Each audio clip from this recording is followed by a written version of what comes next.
Deuxième épître de Pierre, chapitre 2. Il y a eu parmi le peuple de faux prophètes, et il y aura de même parmi vous de faux docteurs, qui introduiront des sectes pernicieuses et qui, reniant le maître qui les a rachetés, attireront sur eux une ruine soudaine. Plusieurs les suivront dans leur dissolution, et la voie de la vérité sera calomniée à cause d'eux. Par cupidité, ils trafiqueront de vous au moyen de paroles trompeuses.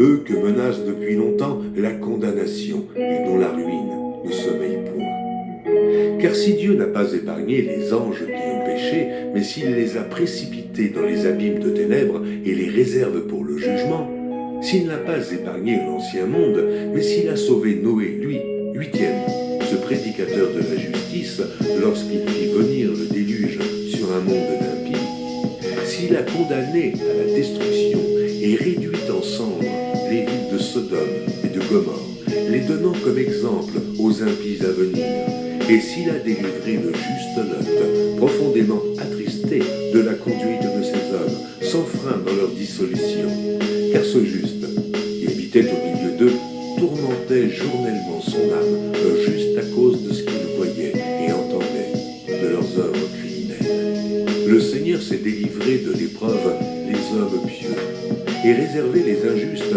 pour être punis au jour du jugement.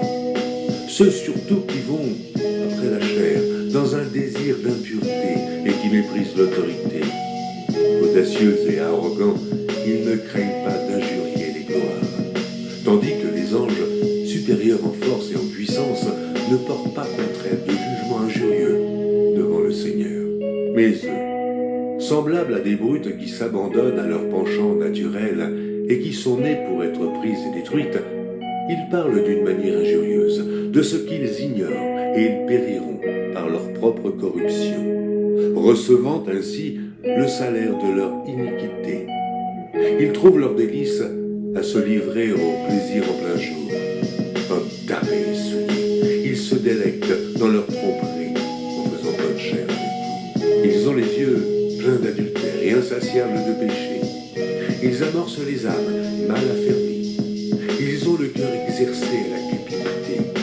Ce sont des enfants de malédiction. Après avoir quitté le droit chemin, ils se sont égarés en suivant la voie de Balaam, fils de Bosor, qui aima le salaire de l'iniquité, mais qui fut repris pour sa transgression. Une ânesse muette, faisant entendre une voix d'homme, arrêta la démence du prophète. Ces gens-là sont des fontaines sans eau, des nuées que chasse un tourbillon.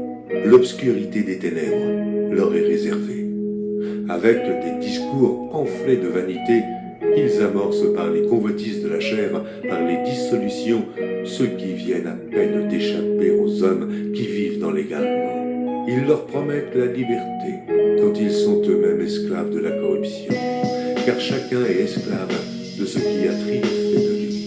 En effet, si après s'être retirés des souillures du monde par la connaissance du Seigneur et Sauveur Jésus-Christ, ils s'y engagent de nouveau et sont vaincus, leur dernière condition est pire que la première, car mieux valait pour eux n'avoir pas connu la voie de la justice que de se détourner, après l'avoir connu, du saint commandement qui leur avait été donné.